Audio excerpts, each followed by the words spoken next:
ಕೊರಗಜ್ಜಗುಡಿಯಲ್ಲಿ ಕೈ ಮುಗಿದು ಹುಂಡಿಯನ್ನೇ ಕದ್ದೊಯ್ದ ಕದೀಮ. ಗೇಟು ತೆರೆದು ಒಳ ಪ್ರವೇಶಿಸಿ ಕಾಣಿಕೆ ಹುಂಡಿ ಹಿಡಿದು ಎಸ್ಕೇಪ್. ಬೋಂದಿಲ್ ಸರ್ಕಲ್ನಲ್ಲಿ ಕಳ್ಳ ಪತ್ತೆ. ನಗರದ ಮೇರಿ ಹಿಲ್ನಲ್ಲಿ ಕೊರಗಜ್ಜ ಕಟ್ಟೆಗೆ ಬಂದ ಕಳ್ಳ ಕೊರಗಜ್ಜನಿಗೆ ಭಕ್ತಿಯಿಂದ ನಮಸ್ಕರಿಸಿ ನಂತರ ಕಟ್ಟೆಗೆ ಒಂದು ಸುತ್ತು ಬಂದಿದ್ದಾನೆ.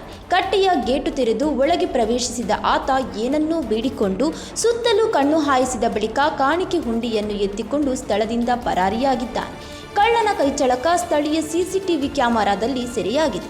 ನಂತರ ಬೋಂದಿಲ್ ಸರ್ಕಲ್ನಲ್ಲಿ ಕಳ್ಳ ಸಿಕ್ಕಿಬಿದ್ದಿದ್ದು ಸ್ಥಳೀಯರು ಇದೆಲ್ಲ ಕೊರಗಜ್ಜನ ಮಹಿಮೆ ಎಂದು ತಮ್ಮ ಅಭಿಪ್ರಾಯವನ್ನು ವ್ಯಕ್ತಪಡಿಸಿದ್ದಾರೆ.